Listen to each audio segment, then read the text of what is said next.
ਗਿਆਨ ਧਿਆਨ ਕਿਛ ਕਰਮ ਨ ਜਾਣਾ, ਸਾਰ ਨ ਜਾਣਾ ਤੇਰੀ। ਸਭ ਤੇ ਵੱਡਾ ਸਤਿਗੁਰ ਨਾਨਕ, ਜਿਨ ਕਲ ਰਾਖੀ ਮੇਰੀ। ਜੁਗੋ ਜੁਗ ਅਟਲ ਗੁਰੂ ਗ੍ਰੰਥ ਸਾਹਿਬ ਤੋਂ ਸੇਧ ਲੈ ਕੇ ਆਪਣਾ ਇਹ ਮਨੁੱਖਾ ਜੀਵਨ ਸਫਲ ਕਰਨ ਲਈ ਆਏ ਵੀਰੋ ਤੇ ਭੈਣੋ, ਦਾਸ ਦੀ ਫਤਿਹ ਪ੍ਰਵਾਨ ਕਰਨੀ। ਵਾਹਿਗੁਰੂ ਜੀ ਕਾ ਖਾਲਸਾ, ਵਾਹਿਗੁਰੂ ਜੀ ਕੀ ਫਤਿਹ। ਗਿਆਨ ਧਿਆਨ ਕਿਛ ਕਰਮ ਨ ਜਾਣਾ, ਸਾਰ ਨ ਜਾਣਾ ਤੇਰੀ। ਸਭ ਤੇ ਵੱਡਾ ਸਤਿਗੁਰ ਨਾਨਕ, ਜਿਨ ਕਲ ਰਾਖੀ ਮੇਰੀ। ਗੁਰੂ ਅਰਜਨ ਸਾਹਿਬ ਇਸ ਸ਼ਬਦ ਵਿੱਚ ਬਹੁਤ ਸਾਰੇ ਵਿਸ਼ਿਆਂ ਦਾ ਜ਼ਿਕਰ ਕਰ ਰਹੇ ਹਨ। ਗਿਆਨ, ਨੌਲੇਜ, ਵਿਜ਼ਡਮ ਜਾਂ ਵਿਵੇਕ ਬੁੱਧੀ। ਧਿਆਨ, ਜਿਸ ਨੂੰ ਮੈਡੀਟੇਸ਼ਨ ਵੀ ਕਈ ਕਹਿੰਦੇ ਹਨ। Attachment, tuning to be one with Akal Purakh, ਜਾਂ ਕਹਿ ਲਓ ਕਿ ਅਕਾਲ ਪੁਰਖ ਦੇ ਨਾਲ ਅਭੇਦ ਹੋਣਾ। ਕਰਮ, ਕਿਛ ਕਰਮ ਨ ਜਾਣਾ, ਕੀ ਕਰਮ ਹਨ, ਕਿਹੜੇ ਕਰਮ ਚੰਗੇ ਹਨ, ਕਿਹੜੇ ਕਰਮ ਮਾੜੇ ਹਨ। ਸਾਰ ਨ ਜਾਣਾ ਤੇਰੀ, ਇਹ ਅਕਾਲ ਪੁਰਖ ਮੈਂ ਤੇਰੀ ਬਖਸ਼ਿਸ਼ ਦੀ ਕਦਰ ਨਹੀਂ ਜਾਣਦਾ। ਤੇਰੀਆਂ blessings, limits of Akal Purakh, ਉਹਨਾਂ ਬਾਰੇ ਮੈਨੂੰ ਕੁਛ ਗਿਆਨ ਨਹੀਂ। ਸਭ ਤੇ ਵੱਡਾ ਸਤਿਗੁਰ ਨਾਨਕ, ਜਿਨ ਕਲ ਰਾਖੀ ਮੇਰੀ। ਤੇ ਗੁਰੂ ਨਾਨਕ ਸਾਹਿਬ ਜਿਹੜਾ ਹੈ ਇਜ਼ ਅ ਗ੍ਰੇਟੈਸਟ, ਜਿਨ੍ਹਾਂ ਨੇ ਮੇਰੀ ਰੱਖਿਆ ਕੀਤੀ ਹੈ। ਭਾਵ ਗੁਰੂ ਅਰਜਨ ਸਾਹਿਬ ਨੇ ਜੋ ਵੀ ਸਿੱਖਿਆ ਲਈ ਹੈ, ਸੇਧ ਲਈ ਹੈ, ਉਹ ਗੁਰੂ ਨਾਨਕ ਸਾਹਿਬ ਤੋਂ ਲਈ ਹੈ। ਗੁਰੂ ਅਰਜਨ ਸਾਹਿਬ ਨੇ ਪਹਿਲੀ ਗੱਲ ਗਿਆਨ ਸੰਬੰਧੀ ਕੀਤੀ ਹੈ, ਨੌਲੇਜ, ਵਿਜ਼ਡਮ ਜਾਂ ਵਿਵੇਕ ਬੁੱਧੀ ਬਾਰੇ। ਹੁਣ ਗੁਰੂ ਅਰਜਨ ਸਾਹਿਬ ਤੇ ਇਸ ਸ਼ਬਦ ਵਿੱਚ ਕਹਿ ਰਹੇ ਆ ਕਿ ਉਹਨਾਂ ਨੂੰ ਤੇ ਕੋਈ ਗਿਆਨ ਨਹੀਂ ਹੈ।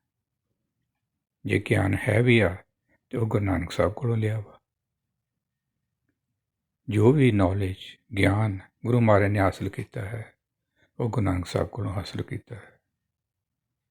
ਅਸੀਂ ਵੇਖੀਏ, ਜਦੋਂ ਸਾਡੀ ਵਾਰੀ ਆਉਂਦੀ ਹੈ, ਸਾਡੇ ਗਿਆਨ ਬਾਰੇ ਗੱਲ ਆਉਂਦੀ ਹੈ, ਤਾਂ ਅਸੀਂ ਤਾਂ ਇਹੀ ਕਹਿੰਦੇ ਹਾਂ ਕਿ ਸਾਡੇ ਤੋਂ ਵੱਧ ਗਿਆਨ ਵਾਲਾ ਕੋਈ ਆਦਮੀ ਹੈ ਹੀ ਨਹੀਂ। ਅਸੀਂ ਵੀ claim to be most knowledgeable person. ਔਰ ਇਸੇ ਸਭੀ ਗੁਰੂ ਮਹਾਰਾਜ ਵੀ ਬਾਣੀ 'ਚ ਕਹਿੰਦੇ ਆ, ਸਭ ਕੋ ਪੂਰਾ ਆਪੇ ਹੋਵੇ, ਘੱਟ ਨਾ ਕੋਈ ਆਖੇ, ਪਤ ਪਰਵਾਨਾ ਪਿੱਛੇ ਪਾਈਏ, ਤਾਂ ਨਾਨਕ ਤੋਲਿਆ ਜਾਪੇ। ਗੁਰੂ ਮਹਾਰਾਜ ਜੀ ਇਹੋ ਗੱਲ ਕਹਿੰਦੇ ਆ ਕਿ ਸਭ ਕੋਈ, ਹਰੇਕ ਕੋਈ ਆਪਣੇ ਆਪ ਨੂੰ ਪੂਰਾ ਕਹਿੰਦਾ ਹੈ, ਪਰ ਮੇਰੇ ਵਿੱਚ ਕੋਈ ਘਾਟਾ ਨਹੀਂ ਹੈ। ਕਿਸੇ ਤਰ੍ਹਾਂ ਦਾ ਮੇਰੇ ਗਿਆਨ ਵਿੱਚ ਕੋਈ ਘਾਟਾ ਨਹੀਂ। ਜੋ ਵੀ ਮੈਂ ਕਹਿ ਰਿਹਾ ਹਾਂ ਉਹ ਸਭ ਕੁਝ ਠੀਕ ਹੀ ਹੈ। ਆਮ ਤੌਰ 'ਤੇ ਜੇ ਕੁਛ ਲੋਕ ਆਪਸ ਵਿੱਚ ਗੱਲਬਾਤ ਵੀ ਕਰ ਰਹੇ ਹਨ ਤਾਂ ਹਰੇਕ ਵਿੱਚ ਭਿੰਨਤਾ ਹੁੰਦੀ ਹੈ। ਇਸ ਦਾ ਮਤਲਬ ਇਹ ਹੈ ਕਿ ਜਾਂ ਤਾਂ ਉਹ ਸਾਰੇ ਗਲਤ ਹਨ, ਜਾਂ ਉਹਨਾਂ 'ਚੋਂ ਇੱਕ ਗਲਤ ਹੈ, ਜਾਂ ਉਹਨਾਂ ਦੀ ਆਪਸ ਵਿੱਚ ਤਾਲਮੇਲ ਕੁਛ ਹੱਦ ਤੱਕ ਹੋ ਸਕਦੀ ਹੈ। ਹੁਣ ਸਵਾਲ ਪੈਦਾ ਹੁੰਦਾ ਹੈ ਕਿ ਇਹਨਾਂ ਵਿੱਚੋਂ ਕਿਹੜਾ ਠੀਕ ਆ ਤਾਂ ਕਿਹੜਾ ਗਲਤ ਹੈ, ਕਿਉਂਕਿ ਕਲੇਮ ਤਾਂ ਸਾਰੇ ਹੀ ਕਰਦੇ ਹਨ ਕਿ ਮੈਂ ਠੀਕ ਹਾਂ। ਗੁਰੂ ਮਹਾਰਾਜ ਨੇ ਕਿਹਾ ਹੈ ਕਿ ਪਤ ਪਰਵਾਨਾ ਪਿੱਛੇ ਪਾਈਏ। ਭਾਵ ਜਿਸ ਤਰ੍ਹਾਂ ਕਿ ਅਸੀਂ ਕਿਸੇ ਚੀਜ਼ ਨੂੰ, ਕਿਸੇ ਭਾਰ ਨੂੰ ਤੋਲਣਾ ਹੁੰਦਾ ਤਾਂ ਇੱਕ ਪਾਸੇ ਉਹ ਚੀਜ਼ ਪਾਉਂਦੇ ਹਾਂ, ਦੂਸਰੇ ਪਾਸੇ ਅਸੀਂ ਤੋਲਣ ਵਾਸਤੇ ਵੱਟੇ ਪਾਉਂਦੇ ਹਾਂ।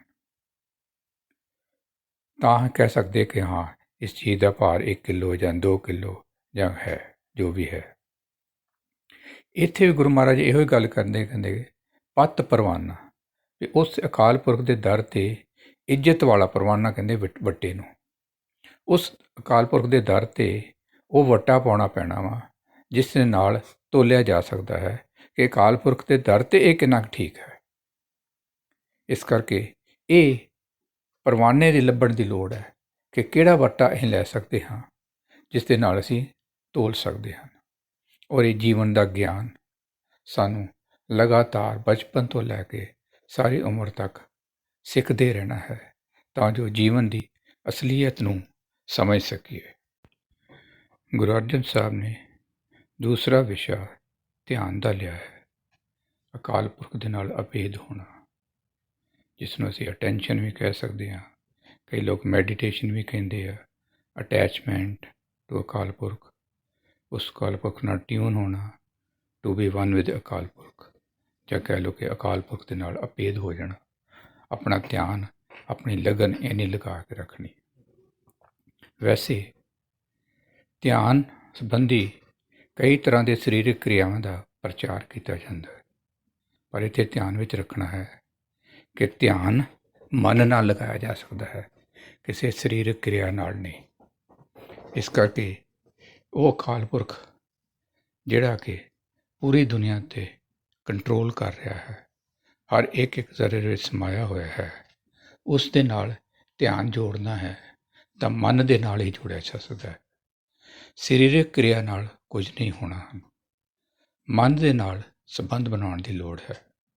ਔਰ ਗੁਰੂ ਮਹਾਰਾਜ ਵੀ ਕਹਿੰਦੇ ਹਨ, ਮਨ ਭੇਚੇ ਸਤਿਗੁਰ ਕੈ ਪਾਸ, ਤਿਸ ਸੇਵਕ ਕੇ ਕਾਰਜ ਰਾਸ, ਸੇਵਾ ਕਰਤ ਹੋਏ ਨੇਕਾਮੀ, ਤਿਸ ਕੋ ਹੋਤ ਪ੍ਰਾਪਤ ਸੁਆਮੀ। ਗੁਰੂ ਮਹਾਰਾਜ ਤੇ ਸਪਸ਼ਟ ਤੌਰ 'ਤੇ ਕਹਿੰਦੇ ਹਨ ਕਿ ਆਪਣੇ ਮਨ ਨੂੰ ਸਤਿਗੁਰ ਅੱਗੇ ਵੇਚ ਦੇਣਾ ਹੈ, ਭਾਵ ਗੁਰੂ ਅੱਗੇ ਅਰਪਣ ਕਰ ਦੇਣਾ ਹੈ। ਜੋ ਵੀ ਗਿਆਨ ਹਾਸਲ ਕਰਨਾ ਹੈ, ਧਿਆਨ ਕਿਸ ਤਰ੍ਹਾਂ ਲਾਉਣਾ ਹੈ, ਉਸ ਦੇ ਬਾਰੇ ਜਾਣਨਾ ਹੈ, ਉਹ ਸਤਿਗੁਰ ਕੋਲੋਂ ਸਿੱਖਿਆ ਲੈਣੀ ਹੈ, ਤਾਂ ਹੀ ਤਿਸ ਸੇਵਕ ਕੇ ਕਾਰਜ ਰਾਸ ਹੋ ਸਕਦੇ ਹਨ। ਔਰ ਨਾਲ ਹੀ ਗੁਰੂ ਮਹਾਰਾਜ ਨੇ ਗੱਲ ਕੀਤੀ, ਸੇਵਾ ਕਰਤ ਹੋਏ ਨੇਕਾਮੀ। ਜੋ ਵੀ ਸੇਵਾ ਕਰਨੀ ਹੈ ਉਹ ਬਿਨਾਂ ਕਿਸੇ ਕਾਮਨਾ ਦੇ ਕਰਨੀ ਹੈ, ਤਾਂ ਹੀ ਤਿਸ ਕੋ ਹੋਤ ਪ੍ਰਾਪਤ ਸੁਆਮੀ ਦੀ ਅਵਸਥਾ ਹੋ ਸਕਦੀ ਹੈ। ਇੱਕ ਹੋਰ ਚੀਜ਼ ਦਾ ਧਿਆਨ ਰੱਖਣਾ ਹੈ, ਗੁਰੂ ਮਹਾਰਾਜ ਨੇ ਗੁਰੂ ਗ੍ਰੰਥ ਸਾਹਿਬ ਵਿੱਚ ਜਿਹੜੀ ਵੀ ਸੇਵਾ ਦਾ ਸਿੱਧੇ ਤੌਰ 'ਤੇ ਜ਼ਿਕਰ ਕੀਤਾ ਹੈ, ਉਹ ਹੈ ਗੁਰ ਕੀ ਸੇਵਾ ਸ਼ਬਦ ਵਿਚਾਰ। ਜਦੋਂ ਅਸੀਂ ਸ਼ਬਦ ਦੀ ਵਿਚਾਰ ਕਰਦੇ ਹਾਂ ਤਾਂ ਆਪਣਾ ਹਉਮੈ ਦੂਰ ਕਰ ਲੈਂਦੇ ਹਾਂ, ਤਾਂ ਆਪਣੇ ਆਪ ਅਸੀਂ ਜੀਵਨ ਦੀ ਅਸਲੀਅਤ, ਜੀਵਨ ਦਾ ਕਿਹੜਾ ਕਾਰਜ ਕਿਸ ਤਰ੍ਹਾਂ ਕਰਨਾ ਹੈ, ਉਸ ਦੀ ਜਾਂਚ ਸਿੱਖਣੀ ਸ਼ੁਰੂ ਕਰ ਦਿੰਦੇ ਹਾਂ। ਔਰ ਜਦੋਂ ਅਸੀਂ ਗਿਆਨ ਦੇ ਨਾਲ, ਲਗਨ ਦੇ ਨਾਲ ਅਤੇ ਕਿਸ ਤਰ੍ਹਾਂ ਕੋਈ ਕਾਰਜ ਕਰਨਾ ਹੈ, ਜੁਗਤ ਦੇ ਨਾਲ ਉਹ ਸਭ ਕਾਰਜ ਕਰਾਂਗੇ ਤਾਂ ਆਪਣੇ ਆਪ ਉਹ ਕਾਰਜ ਠੀਕ ਹੋਵੇਗਾ, ਸਾਡੀ ਸੇਵਾ ਆਪਣੇ ਆਪ ਪ੍ਰਵਾਨ ਹੋ ਜਾਏਗੀ। ਇਸ ਕਰਕੇ ਜੋ ਵੀ ਸਿੱਖਿਆ ਲੈਣੀ ਹੈ, ਧਿਆਨ ਬਾਰੇ ਜਾਣਨਾ ਹੈ, ਉਹ ਗੁਰੂ ਅੱਗੇ ਅਰਪਣ ਕਰਕੇ ਜਾਣਾ ਹੈ। ਇਸ ਕਰਕੇ ਆਪਣੇ ਆਪ ਨੂੰ ਡੂੰਘੇ ਤੌਰ 'ਤੇ ਥਿੰਕਿੰਗ ਪ੍ਰੋਸੈਸ ਦੇ ਨਾਲ ਗੁਰੂ ਮਹਾਰਾਜ ਦੀ ਬਾਣੀ ਨੂੰ ਸਿੱਖਣਾ ਹੈ, ਤਾਂ ਜੋ ਜੀਵਨ ਦੀ ਸੇਧ ਪ੍ਰਾਪਤ ਕਰ ਸਕੀਏ। ਗੁਰੂ ਅਰਜਨ ਸਾਹਿਬ ਨੇ ਅਗਲਾ ਵਿਸ਼ਾ ਕਰਮ ਸੰਬੰਧੀ ਲਿਆ ਹੈ, ਡੀਡਸ, ਚੰਗੇ ਕੰਮ ਜਾਂ ਮਾੜੇ ਕੰਮ। ਔਰ ਨਾਲ ਹੀ ਉਹਨਾਂ ਨੇ ਕਿਹਾ ਹੈ, ਕਿਛ ਕਰਮ ਨਾ ਜਾਣਾ, ਭਾਵ ਮੈਨੂੰ ਤਾਂ ਇਹ ਵੀ ਨਹੀਂ ਪਤਾ ਕਿ ਕਿਹੜੇ ਕਰਮ ਚੰਗੇ ਆ, ਮਾੜੇ ਹਨ ਔਰ ਕਿਸ ਤਰ੍ਹਾਂ ਕਰਨੇ ਹਨ। ਜੇ ਅਸੀਂ ਆਪਣੇ ਵੱਲ ਵੇਖੀਏ ਤਾਂ ਅਸੀਂ ਤਾਂ ਆਪਣਾ ਹਰ ਕੰਮ, ਹਰ ਕਰਮ ਠੀਕ ਮੰਨਦੇ ਹਾਂ। ਕੋਈ ਵੀ ਇਨਸਾਨ ਕਦੀ ਆਪਣੇ ਆਪ ਨੂੰ ਗਲਤ ਨਹੀਂ ਕਹਿੰਦਾ। ਔਰ ਗੁਰਬਾਣੀ 'ਚ ਵੀ ਇਹ ਸਮਝਾਇਆ ਗਿਆ ਹੈ, ਗੱਲੀ ਅਸੀਂ ਚੰਗੀਆਂ, ਆਚਾਰੀ ਬੁਰੀਆਂ, ਮਨੋ ਕਸੁੱਧਾਂ ਕਾਲੀਆਂ, ਬਾਹਰ ਚਿਟਵੀਆਂ। ਵੀ ਅਸੀਂ ਗੱਲਾਂ ਵਿੱਚ ਤਾਂ ਆਪਣੇ ਆਪ ਨੂੰ ਬਹੁਤ ਸਿਆਣੇ, ਚੰਗੇ ਗਿਣਦੇ ਹਾਂ, ਪਰ ਅਸਲੀਅਤ ਇਹ ਹੈ ਕਿ ਆਚਾਰ ਵਿੱਚ ਅਸੀਂ ਬੁਰੇ ਹਾਂ, ਪਰ ਅਸੀਂ ਇਸ ਨੂੰ ਪ੍ਰਵਾਨ ਕਰਨ ਲਈ ਤਿਆਰ ਨਹੀਂ। ਗੁਰੂ ਮਹਾਰਾਜ ਨੇ ਸਪਸ਼ਟ ਕਿਹਾ ਹੈ, ਚੰਗਿਆਈਆਂ ਬੁਰਿਆਈਆਂ ਵਾਚੇ ਧਰਮ ਹਦੂਰ, ਕਰਮੀ ਆਪੋ ਆਪਣੀ ਕੇ ਨੇੜੇ ਕੇ ਦੂਰ। ਉਸ ਅਕਾਲ ਪੁਰਖ ਨੇ ਤਾਂ ਸਾਡੀਆਂ ਚੰਗਿਆਈਆਂ ਅਤੇ ਬੁਰਾਈਆਂ ਸਾਰਿਆਂ ਨੂੰ ਹੀ ਵਾਚਣਾ ਹੈ, ਪਰਖਣਾ ਹੈ, ਟੈਸਟ ਕਰਨਾ ਹੈ, ਅਤੇ ਆਪਣੇ ਕਰਮਾਂ ਦੇ ਅਨੁਸਾਰ ਅਸੀਂ ਉਸ ਅਕਾਲ ਪੁਰਖ ਦੇ ਨੇੜੇ ਜਾਂ ਦੂਰ ਹੋ ਜਾਂਦੇ ਹਨ। ਔਰ ਗੁਰੂ ਮਹਾਰਾਜ ਨੇ ਹੋਰ ਇਹ ਗੱਲ ਕਹੀ ਹੈ, ਕਰਮੀ ਕਰਮੀ ਹੋਏ ਵਿਚਾਰ, ਸੱਚਾ ਆਪ ਸੱਚਾ ਦਰਬਾਰ। ਉਸ ਅਕਾਲ ਪੁਰਖ ਦਾ ਦਰਬਾਰ, ਉਸ ਅਕਾਲ ਪੁਰਖ ਦਾ ਨਿਆਂ ਸੱਚਾ ਹੈ। ਇਸ ਕਰਕੇ ਕਰਮਾਂ ਦੇ ਅਨੁਸਾਰ ਹੀ ਵਿਚਾਰ ਹੋਣੀ ਹੈ। ਕੁਦਰਤ ਦੇ ਨਿਯਮ, ਹੁਕਮ ਤੇ ਰਜ਼ਾ ਅਨੁਸਾਰ ਕਰਮ ਪਰਖੇ ਜਾਣੇ ਹਨ। ਜੇ ਅਸੀਂ ਜਪਜੀ ਸਾਹਿਬ ਦੀ ਪਹਿਲੀ ਪੌੜੀ ਦੀ ਗੱਲ ਕਰੀਏ ਤਾਂ ਗੁਰੂ ਮਹਾਰਾਜ ਨੇ ਇਹੀ ਗੱਲ ਕੀਤੀ ਹੈ ਕਿ ਸਚਿਆਰਾ ਹੋਈਏ ਕਿ ਕੂੜੇ ਟੁੱਟੇ ਪਾਦ, ਹੁਕਮ ਰਜ਼ਾਈ ਚੱਲਣਾ ਨਾਨਕ ਲਿਖਿਆ ਨਾਲ। ਤੇ ਨਾਲ ਹੀ ਦੂਸਰੀ ਪੌੜੀ ਵਿੱਚ ਗੁਰੂ ਮਹਾਰਾਜ ਨੇ ਉਸ ਵਿਸਥਾਰ ਨਾਲ ਸਮਝਾ ਦਿੱਤਾ ਕਿ ਹੁਕਮ ਕੀ ਹੈ, ਕਿਸ ਹੁਕਮ ਵੱਲ ਗੱਲ ਕਰ ਰਹੇ ਹਨ। ਇਸ ਨੂੰ ਹੁਕਮ ਨੂੰ ਅਕਾਲ ਪੁਰਖ ਦਾ ਨਿਯਮ ਵੀ ਕਹਿ ਸਕਦੇ ਹਾਂ, ਸਿਸਟਮ ਵੀ ਕਹਿ ਸਕਦੇ ਹਾਂ, ਅਸੂਲ ਵੀ ਕਹਿ ਸਕਦੇ ਹਾਂ। ਇਸ ਦੇ ਵਿੱਚ ਸਭ ਕੁਝ ਹੀ ਆ ਜਾਂਦਾ ਹੈ। ਸਾਡੇ ਬਣਾਏ ਹੋਏ ਕਾਨੂੰਨਾਂ ਵਿੱਚ ਨੁਕਸ ਹੋ ਸਕਦੇ ਹਨ। ਇਹੀ ਕਾਰਨ ਹੈ ਕਿ ਸਾਡੇ ਆਪਸ ਵਿੱਚ, ਘਰਾਂ ਵਿੱਚ, ਦੇਸ਼ਾਂ ਵਿੱਚ ਝਗੜੇ ਚੱਲਦੇ ਰਹਿੰਦੇ ਹਨ। ਪਰੰਤੂ ਅਕਾਲ ਪੁਰਖ ਦਾ ਸਿਸਟਮ ਲਗਾਤਾਰ ਸਦੀਆਂ ਤੋਂ ਚੱਲਦਾ ਆ ਰਿਹਾ ਹੈ। ਇਸ ਦੇ ਵਿੱਚ ਕਿਸੇ ਤਰ੍ਹਾਂ ਦੀ ਕੋਈ ਰੁਕਾਵਟ ਨਹੀਂ ਹੈ। ਹੋਰ ਤੇ ਕੀ, ਅਸੀਂ ਆਪਣੇ ਸਰੀਰ ਲਈ ਵੇਖ ਲਈਏ, ਸਾਡਾ ਮਨੁੱਖ ਦਾ ਸਰੀਰ, ਉਸਦੇ ਹਰੇਕ ਅੰਗ ਇੱਕ ਦੂਜੇ ਨਾਲ ਤਾਲਮੇਲ ਨਾਲ ਕੰਮ ਕਰਦੇ ਹਨ, ਤਾਂ ਹੀ ਸਾਡਾ ਮਨੁੱਖ ਦਾ ਸਰੀਰ ਚੱਲ ਰਿਹਾ ਹੈ। ਇਸ ਕਰਕੇ ਜੇਕਰ ਅਸੀਂ ਸੇਧ ਹੀ ਲੈਣੀ ਹੈ ਤਾਂ ਆਪਣੇ ਸਰੀਰ ਕੋਲੋਂ ਸੇਧ ਲੈ ਸਕਦੇ ਹਾਂ ਕਿ ਕਿਸ ਤਰ੍ਹਾਂ ਇੱਕ ਦੂਜੇ ਦੇ ਨਾਲ ਤਾਲਮੇਲ ਬਣਾ ਕੇ ਆਪਣਾ ਮਨੁੱਖਾ ਜੀਵਨ ਸਫਲ ਕਰ ਸਕਦੇ ਹਾਂ। ਗੁਰੂ ਅਰਜਨ ਸਾਹਿਬ ਅਗਲੀ ਸਿੱਖਿਆ ਦੇ ਰਹੇ ਹਨ, ਸਾਰ ਨ ਜਾਣਾ ਤੇਰੀ। ਇਹ ਅਕਾਲ ਪੁਰਖ, ਤੇਰੀ ਬਖਸ਼ਿਸ਼ ਦੀ ਮੈਂ ਕਦਰ ਨਹੀਂ ਜਾਣਦਾ। ਤੇਰੀਆਂ blessings, limit of Akal Purakh, ਉਹ ਕਿੱਡਾ ਵੱਡਾ ਹੈ, ਉਸ ਦੇ ਬਾਰੇ ਮੈਂ ਕੁਛ ਨਹੀਂ ਜਾਣਦਾ। ਜੇਕਰ ਅਕਾਲ ਪੁਰਖ ਬਾਰੇ ਜਾਣਨਾ ਹੈ ਤਾਂ ਗੁਰਬਾਣੀ ਦੁਆਰਾ, ਸ਼ਬਦ ਗੁਰੂ ਦੁਆਰਾ ਆਪਣੇ ਮਨ ਦਾ ਸਤਰ ਉੱਚਾ ਕਰਨਾ ਪਵੇਗਾ, ਆਪਣੇ ਗਿਆਨ ਦਾ ਸਤਰ ਉੱਚਾ ਕਰਨਾ ਪਵੇਗਾ। ਏਵੜ ਉੱਚਾ ਹੋਵੇ ਕੋਏ, ਤਿਸ ਉੱਚੇ ਕੋ ਜਾਣੇ ਸੋਏ। ਸਾਇੰਸ ਅਤੇ ਦੁਨਿਆਵੀ ਵਿਸ਼ਿਆਂ ਦੇ ਗਿਆਨ ਦੁਆਰਾ ਆਪਣੇ ਤਨ ਦਾ ਸਤਰ ਉੱਚਾ ਕਰਨਾ ਪਵੇਗਾ। ਮਨੁੱਖਾ ਸਰੀਰ ਮਨ ਦੀ ਪ੍ਰੇਰਨਾ ਕਰਕੇ ਚੱਲਦਾ ਹੈ। ਇਸ ਲਈ ਗੁਰਬਾਣੀ ਦੁਆਰਾ ਆਪਣੇ ਮਨ ਦਾ ਸਤਰ ਉੱਚਾ ਕਰਨਾ ਹੈ, ਤਾਂ ਜੋ ਉਸ ਮਨ ਦੀ ਲਈ ਹੋਈ ਸਿੱਖਿਆ ਦੇ ਅਨੁਸਾਰ ਸਾਡਾ ਸਰੀਰ ਚੱਲ ਸਕੇ ਅਤੇ ਅਸੀਂ ਆਪਣਾ ਮਨੁੱਖਾ ਜੀਵਨ ਸਫਲ ਕਰ ਸਕੀਏ। ਅਗਲੀ ਪੰਕਤੀ ਵਿੱਚ ਗੁਰੂ ਅਰਜਨ ਸਾਹਿਬ ਬੜੀ ਡੂੰਘੀ ਗੱਲ ਸਮਝਾ ਰਹੇ ਹਨ। ਸਭ ਤੇ ਵੱਡਾ ਸਤਿਗੁਰ ਨਾਨਕ, ਜਿਨ ਕਲ ਰਾਖੀ ਮੇਰੀ। ਹੁਣ ਸਵਾਲ ਪੈਦਾ ਹੁੰਦਾ ਹੈ ਕਿ ਗੁਰੂ ਨਾਨਕ ਸਾਹਿਬ ਦਾ ਪ੍ਰਕਾਸ਼ 1469 ਵਿੱਚ ਹੋਇਆ ਅਤੇ ਉਹ ਜੋਤੀ ਜੋਤ 1539 ਵਿੱਚ ਸਮਾ ਗਏ, ਔਰ ਗੁਰੂ ਅਰਜਨ ਸਾਹਿਬ ਦਾ ਪ੍ਰਕਾਸ਼ ਹੀ 1563 ਵਿੱਚ ਹੋਇਆ। ਗੁਰੂ ਨਾਨਕ ਸਾਹਿਬ ਦੇ ਕਾਲ ਵਿੱਚ ਤਾਂ ਗੁਰੂ ਅਰਜਨ ਸਾਹਿਬ ਪੈਦਾ ਹੀ ਨਹੀਂ ਸੀ ਹੋਏ, ਤਾਂ ਫਿਰ ਕਿਸ ਨੇ ਗੁਰੂ ਅਰਜਨ ਸਾਹਿਬ ਦੀ ਰੱਖਿਆ ਕੀਤੀ? ਸਪਸ਼ਟ ਹੈ ਕਿ ਇਹ ਇਸ਼ਾਰਾ ਸ਼ਬਦ ਗੁਰੂ ਵੱਲ ਹੈ, ਗਿਆਨ ਦੀ ਜੋਤ ਵੱਲ ਹੈ, ਨਾਨਕ ਨਾ ਕਿ ਸਰੀਰਕ ਗੁਰੂ ਵੱਲ। ਸਾਡਾ ਭਲਾ ਗੁਰੂ ਗ੍ਰੰਥ ਸਾਹਿਬ ਵਿੱਚ ਅੰਕਿਤ ਗੁਰਬਾਣੀ ਨਾਲ ਹੋਣਾ ਹੈ। ਇਸ ਲਈ ਗਿਆਨ, ਧਿਆਨ, ਕਰਮ ਬਾਰੇ ਜਾਣਨਾ ਹੈ, ਸੇਧ ਲੈਣੀ ਹੈ ਤਾਂ ਸਿਰਫ ਜੁਗੋ ਜੁਗ ਅਟਲ ਗੁਰੂ ਗ੍ਰੰਥ ਸਾਹਿਬ ਤੋਂ ਹੀ ਲੈਣੀ ਹੈ।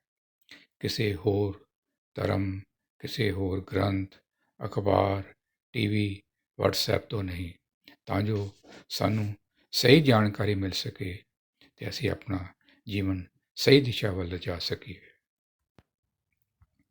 ਗੁਰੂ ਨਾਨਕ ਸਾਹਿਬ ਨੂੰ ਤਾਂ 100 ਤੋਂ ਵੱਧ ਭਾਸ਼ਾਵਾਂ ਅਤੇ ਹੋਰ ਬਹੁਤ ਸਾਰੇ ਵਿਸ਼ਿਆਂ ਬਾਰੇ ਗਿਆਨ ਸੀ। ਅਸੀਂ ਆਪਣੇ ਅੰਦਰ ਝਾਤੀ ਮਾਰੀਏ ਕਿ ਸਾਨੂੰ ਕਿੰਨੀਆਂ ਕੁ ਭਾਸ਼ਾਵਾਂ ਬਾਰੇ ਗਿਆਨ ਹੈ ਜਾਂ ਕਿੰਨੇ ਕੁ ਵਿਸ਼ਿਆਂ ਬਾਰੇ ਗਿਆਨ ਹੈ। ਗੁਰੂ ਗ੍ਰੰਥ ਸਾਹਿਬ ਵਿੱਚ ਸਮਾਜਿਕ, ਰਾਜਨੀਤਿਕ, ਗ੍ਰਹਿ ਵਿਗਿਆਨ, ਇਤਿਹਾਸ, ਭੂਗੋਲ, ਅਰਥ ਸ਼ਾਸਤਰ, ਕੈਮਿਸਟਰੀ, ਫਿਜ਼ਿਕਸ, ਭੂ ਮੰਡਲ, ਆਕਾਸ਼ ਮੰਡਲ, ਮਨੋਵਿਗਿਆਨ ਆਦਿ ਸਭ ਤਰ੍ਹਾਂ ਦੇ ਵਿਸ਼ਿਆਂ ਸੰਬੰਧੀ ਡੂੰਘੀ ਜਾਣਕਾਰੀ ਦਿੱਤੀ ਗਈ ਸੀ, ਤਾਂ ਜੋ ਸਮੁੱਚੀ ਮਨੁੱਖਤਾ ਨੂੰ ਜੀਵਨ ਦੀ ਸਹੀ ਦਿਸ਼ਾ ਵੱਲ ਮੋੜਿਆ ਜਾ ਸਕੇ। ਗੁਰਬਾਣੀ ਦੀਆਂ ਕਈ ਪੰਕਤੀਆਂ ਇਹੀ ਸੰਕੇਤ ਦਿੰਦੀਆਂ ਹਨ ਕਿ ਗੁਰੂ ਨਾਨਕ ਸਾਹਿਬ ਦਾ ਉਸ ਸਮੇਂ ਦੀ ਵਿਗਿਆਨ ਜਾਂ ਹੋਰ ਬਾਕੀ ਜਾਣਕਾਰੀ ਦੇ ਮੁਤਾਬਕ ਬਹੁਤ ਸਾਰਿਆਂ ਵਿੱਚ ਉਹਨਾਂ ਦਾ PhD ਤੋਂ ਵੱਧ ਦਾ ਗਿਆਨ ਸੀ। ਹੁਣ ਸਵਾਲ ਪੈਦਾ ਹੁੰਦਾ ਹੈ ਕਿ ਕੀ ਇਹ ਗਿਆਨ ਸਾਡੇ ਵਾਸਤੇ ਨਹੀਂ ਜ਼ਰੂਰੀ? ਮਨ ਨੂੰ ਸੇਧ ਦੇਣ ਲਈ ਗੁਰੂ ਗ੍ਰੰਥ ਸਾਹਿਬ ਵਿੱਚ ਅੰਕਿਤ ਗੁਰਬਾਣੀ ਦੀ ਖੋਜ ਕਰਨੀ ਜ਼ਰੂਰੀ ਹੈ। ਤਨ ਨੂੰ ਸੇਧ ਦੇਣ ਲਈ ਸਾਇੰਸ ਅਤੇ ਹੋਰ ਦੁਨਿਆਵੀ ਵਿਸ਼ਿਆਂ ਤੋਂ ਗਿਆਨ ਹਾਸਲ ਕਰਨਾ ਬਹੁਤ ਜ਼ਰੂਰੀ ਹੈ। ਇਸ ਲਈ ਤਨ ਨੂੰ ਵੀ ਸੁਧਾਰਨਾ ਹੈ ਅਤੇ ਮਨ ਨੂੰ ਵੀ ਸੁਧਾਰਨਾ ਹੈ ਤਾਂ ਜੋ ਜੀਵਨ ਨੂੰ ਸਹੀ ਦਿਸ਼ਾ ਦਿੱਤੀ ਜਾ ਸਕੇ। ਗੁਰੂ ਨਾਨਕ ਸਾਹਿਬ ਨੇ ਅਕਾਲ ਪੁਰਖ ਦੀ ਪਰਿਭਾਸ਼ਾ ਗੁਰੂ ਗ੍ਰੰਥ ਸਾਹਿਬ ਦੇ ਆਰੰਭ ਵਿੱਚ ਹੀ ਦੇ ਦਿੱਤੀ ਹੈ। ਇੱਕ ਓਂਕਾਰ ਸਤਿਨਾਮ ਕਰਤਾ ਪੁਰਖ ਨਿਰਭਉ ਨਿਰਵੈਰ ਅਕਾਲ ਮੂਰਤ ਅਜੂਨੀ ਸੈਭੰ ਗੁਰ ਪ੍ਰਸਾਦ। ਗੁਰੂ ਨਾਨਕ ਸਾਹਿਬ ਨੇ ਅਕਾਲ ਪੁਰਖ ਦੀ ਪਰਿਭਾਸ਼ਾ ਕਲਪਨਾ ਦੇ ਆਧਾਰ 'ਤੇ ਨਹੀਂ ਦਿੱਤੀ, ਬਲਕਿ ਪੂਰਨ ਉੱਚੇ ਪੱਧਰ ਦੀ ਸਾਇੰਸ ਦੇ ਆਧਾਰ 'ਤੇ ਦਿੱਤੀ ਹੈ। ਅਕਾਲ ਪੁਰਖ ਕੋਈ ਮਨੁੱਖ, ਜਾਨਵਰ, ਪੰਛੀ ਜਾਂ ਕੋਈ ਪਦਾਰਥ ਨਹੀਂ ਹੋ ਸਕਦਾ, ਕਿਉਂਕਿ ਉਹ ਸਭ ਨਾਸ਼ਵਾਨ ਹਨ। ਇਸ ਪਰਿਭਾਸ਼ਾ ਨੂੰ ਧਰਮ ਸੰਬੰਧੀ ਸਾਇੰਸ ਦਾ ਆਰੰਭ ਕਹਿ ਸਕਦੇ ਹਾਂ।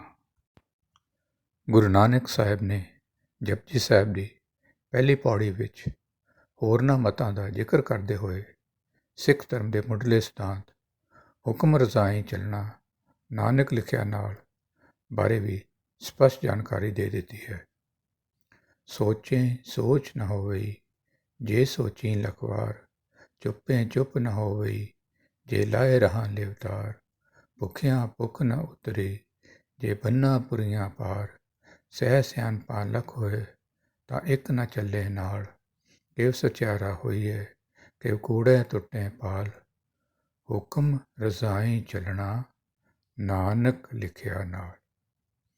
ਜੇਕਰ ਅਕਾਲ ਪੁਰਖ ਦੇ ਹੁਕਮ ਤੇ ਰਜ਼ਾ ਅਨੁਸਾਰ ਚੱਲਣਾ ਹੈ ਤਾਂ ਅਕਾਲ ਪੁਰਖ ਦੇ ਹੁਕਮ ਨੂੰ ਪਛਾਣਨਾ ਅਤੇ ਉਸ ਦੇ ਬਾਰੇ ਗਿਆਨ ਵੀ ਬਹੁਤ ਜ਼ਰੂਰੀ ਹੈ। ਹੁਕਮ ਪਛਾਣੇ ਸੋ ਏਕੋ ਜਾਣੇ, ਬੰਦਾ ਕਹੀਏ ਸੋਈ। ਜੀਵਨ ਦੇ ਹਰੇਕ ਪਹਿਲੂ ਬਾਰੇ, ਹਰੇਕ ਸਵਾਲ ਬਾਰੇ ਸਾਨੂੰ ਗੁਰੂ ਗ੍ਰੰਥ ਸਾਹਿਬ ਵਿੱਚੋਂ ਹੀ ਖੋਜਣਾ ਹੈ। ਅਰਦਾਸ ਦੇ ਅੰਤ ਵਿੱਚ ਇਹ ਦੋਹਰਾ ਹਮੇਸ਼ਾ ਪੜ੍ਹਿਆ ਜਾਂਦਾ ਹੈ। ਆਗਿਆ ਭਈ ਅਕਾਲ ਕੀ ਤਬੀ ਚਲਾਇਓ ਪੰਥ, ਸਭ ਸਿੱਖਨ ਕੋ ਹੁਕਮ ਹੈ ਗੁਰੂ ਮਾਨਿਓ ਗ੍ਰੰਥ। ਗੁਰੂ ਗ੍ਰੰਥ ਜੀ ਮਾਨਿਓ ਪ੍ਰਗਟ ਗੁਰਾਂ ਕੀ ਦੇ, ਜੋ ਪ੍ਰਭ ਕੋ ਮਿਲ ਬੋਝ ਹੈ ਕੋਈ ਸ਼ਬਦ ਮੇਲੇ। ਸਿੱਖ ਨੇ ਅਕਾਲ ਪੁਰਖ ਦੇ ਹੁਕਮ ਬਾਰੇ ਵੀ ਗੁਰੂ ਗ੍ਰੰਥ ਸਾਹਿਬ ਵਿੱਚੋਂ ਹੀ ਖੋਜਣਾ ਹੈ। ਅਗਲੀ ਗੁਰਮਤਿ ਵਿਚਾਰ ਵਿੱਚ ਹੁਕਮ ਕੀ ਹੈ, ਹੁਕਮ ਨੂੰ ਕਿਸ ਤਰ੍ਹਾਂ ਪਛਾਣਨਾ ਹੈ, ਉਸ ਸੰਬੰਧੀ ਸਾਂਝ ਕੀਤੀ ਜਾਵੇਗੀ। ਹੁਕਮ ਪਛਾਣੇ ਸੋ ਏਕੋ ਜਾਣੇ, ਬੰਦਾ ਕਹੀਏ ਸੋਈ। ਇਸ ਵਿਸ਼ੇ 'ਤੇ ਵਿਚਾਰ ਸਾਂਝੀ ਕੀਤੀ ਜਾਵੇਗੀ। ਹੁਕਮ ਸੰਬੰਧੀ ਜਾਣਕਾਰੀ ਲੈਣ ਲਈ ਬਹੁਤ ਸਾਰੇ ਪਹਿਲੂਆਂ ਬਾਰੇ ਗੁਰੂ ਗ੍ਰੰਥ ਸਾਹਿਬ ਵਿੱਚੋਂ ਗਿਆਨ ਹਾਸਲ ਕਰਨਾ ਪਵੇਗਾ, ਜਿਸ ਤਰ੍ਹਾਂ ਕਿ ਹੁਕਮ ਕੀ ਹੈ, ਕਰਮੀ ਆਪੋ ਆਪਣੀ ਮਨ ਅਤੇ ਸਰੀਰ ਬਾਰੇ, ਪੈ ਵਿੱਚ ਪਾਉਣ ਵਹੇ ਸਦਭਾਉ, ਕਿਉਂਕਿ ਹੁਕਮ ਲਫ਼ਜ਼ ਪੈ ਦੇ ਤੌਰ 'ਤੇ ਵੀ ਵਰਤਿਆ ਗਿਆ ਹੈ। ਸੰਵਿਧਾਨ ਜਾਂ ਕਾਨੂੰਨ ਅਤੇ ਇਸ ਦਾ ਹੁਕਮ ਨਾਲ ਕਿਸ ਤਰ੍ਹਾਂ ਸੰਬੰਧ ਬਣਦਾ ਹੈ। ਕਰਮੀ ਹੋਏ ਵਿਚਾਰ, ਕਿਉਂਕਿ ਕਰਮਾਂ ਦੇ ਆਧਾਰ 'ਤੇ ਹੀ ਅਕਾਲ ਪੁਰਖ ਦੇ ਆਧਾਰ 'ਤੇ ਫੈਸਲਾ ਹੋਣਾ ਹੈ। ਗੁਰਮਤਿ ਮਰਿਆਦਾ ਅਨੁਸਾਰ ਚੱਲਣ ਦੀ ਲੋੜ, ਅਕਾਲ ਪੁਰਖ ਦੇ ਗੁਣ ਕੀ ਹਨ, ਨਾਮ, ਹੁਕਮ ਅਤੇ ਸੱਚ ਵਿੱਚ ਆਪਸੀ ਸੰਬੰਧ ਕਿਸ ਤਰ੍ਹਾਂ ਹਨ। ਸਾਡੀ ਸੋਚ ਅਤੇ ਗੁਰਬਾਣੀ ਦੀ ਧਰਮ ਲਈ ਸਿੱਖਿਆ ਇਸ ਸੰਬੰਧੀ ਜਾਣਨ ਦੀ ਲੋੜ ਹੈ ਅਤੇ ਸਭ ਤੋਂ ਵੱਧ ਜ਼ਰੂਰੀ ਹੈ ਕਿ ਹੁਕਮ ਨੂੰ ਪਛਾਣਨ ਲਈ ਕੀ ਕਰਨਾ ਹੈ। ਇਹਨਾਂ ਵੱਖ-ਵੱਖ ਪਹਿਲੂਆਂ ਬਾਰੇ ਅਗਲੀ ਗੁਰਮਤਿ ਵਿਚਾਰ ਵਿੱਚ ਸਾਂਝ ਕੀਤੀ ਜਾਵੇਗੀ। ਜੇਕਰ ਗੁਰਮਤਿ ਵਿਚਾਰ ਵਿੱਚ ਕੋਈ ਖਾਮੀਆਂ ਰਹਿ ਗਈਆਂ ਹਨ ਤਾਂ ਆਪ ਜੀ ਸੁਧਾਰ ਕਰਨ ਲਈ ਆਪਣੇ ਸੁਝਾਅ ਇਸ ਈਮੇਲ 'ਤੇ ਭੇਜ ਸਕਦੇ ਹੋ ਜੀ। SARBJITSINGH@yahoo.com। ਗੁਰਮਤਿ ਸੰਬੰਧੀ ਲਿਖੇ ਗਏ ਹੋਰ ਲੇਖ ਇਸ ਵੈਬਸਾਈਟ ਤੋਂ ਆਪ ਜੀ ਡਾਊਨਲੋਡ ਕਰਕੇ ਪੜ੍ਹ ਸਕਦੇ ਹੋ ਜੀ।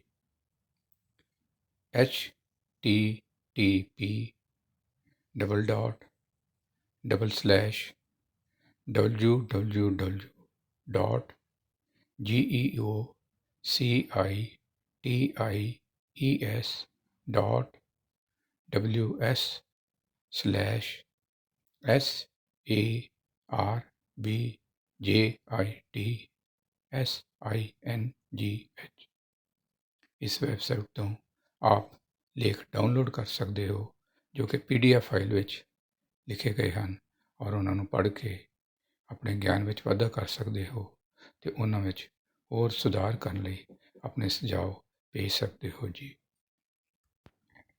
ਆਓ ਸਾਰੇ ਜਾਣੇ ਆਪਣੀ ਸੋਚ ਅਤੇ ਮਾਨਸਿਕਤਾ ਗੁਰੂ ਗ੍ਰੰਥ ਸਾਹਿਬ ਅਨੁਸਾਰ ਬਣਾਈਏ, ਅਕਾਲ ਪੁਰਖ ਦੇ ਹੁਕਮ ਬਾਰੇ ਸਮਝਣ ਦਾ ਯਤਨ ਕਰੀਏ ਅਤੇ ਆਪਣਾ ਇਹ ਮਨੁੱਖਾ ਜੀਵਨ ਸਫਲ ਕਰੀਏ। ਗੁਰਸਿੱਖ ਮੀਤ ਚਲੋ ਗੁਰ ਚਾਲੀ, ਜੋ ਗੁਰ ਕਹੇ ਸੋਈ ਭਲ ਮਾਨੋ, ਹਰ ਹਰ ਕਥਾ ਨਿਰਾਲੀ। ਆਪ ਸਭ ਦਾ ਬਹੁਤ ਬਹੁਤ ਧੰਨਵਾਦ। ਭੁੱਲਣ ਅੰਦਰ ਸਭ ਕੋ ਅਭੁੱਲ ਗੁਰੂ ਕਰਤਾਰ, ਫਤਿਹ ਪ੍ਰਵਾਨ ਕਰਨੀ। ਵਾਹਿਗੁਰੂ ਜੀ ਕਾ ਖਾਲਸਾ, ਵਾਹਿਗੁਰੂ ਜੀ ਕੀ ਫਤਿਹ।